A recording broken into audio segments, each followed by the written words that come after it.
And we are here to say to all those serving in the Army and the Marines and the Air Force and the Navy that you have the absolute right to refuse to take part in these criminal wars, and that's the right that all of you should exercise. You have no reason to go put your life on the line and kill and die for profits. We've been to Iraq, we've been to Afghanistan, and we know what these wars are really about. And we joined the military for many reasons. Because we need a college education, because we need a job, because we need health care. And then we joined the military, and they tell us that our enemies are poor people in caves in Afghanistan, or poor people in deserts of Iraq. But we've been to those countries, and we know that our enemies are not other poor people abroad. Our enemies are the people that laid us off from our jobs, that denied us health care, that make it impossible to get an education. Our enemies are not in the poorest countries on the planet, but right here in the richest one. Now these wars, the occupations of Iraq and Afghanistan alone are costing over $700 million every single day.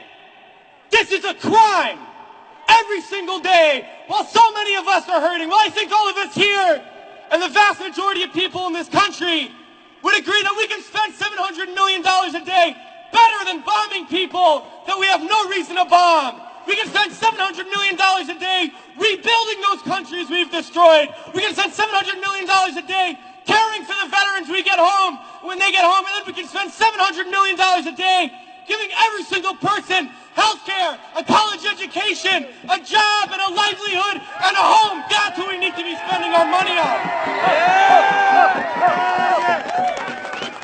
But this government is not going to do that. They're not going to use the money in that way. They're not going to end the wars. And they're not going to do it because it's not our government. It's their government.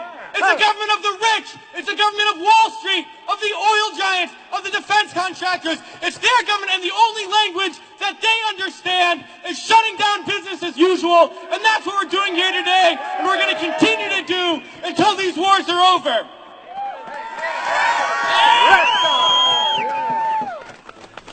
Well, it's crystal clear now that these wars are going to continue and expand and go into other countries. That is the trend. That is what we know, that there is perpetual war, and it's only going to stop if the people stand up and stop it. And that's what we're going to do, sisters and brothers.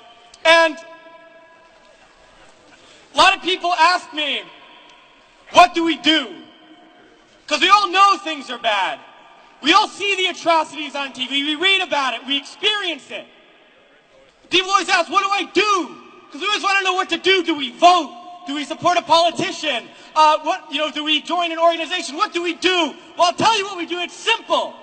We fight. We fight and we fight and we fight. And we shut down our workplaces. We shut down our schools. We shut down the streets. We shut down business as usual. And we fight until we force the people in there to do what the people out here want. Because that's how we're going to get around, and we're going to fight until there's not one more bomb drop, not one more bullet fired, not one more soldier coming home in a wheelchair, not one more family slaughtered, not one more day of U.S.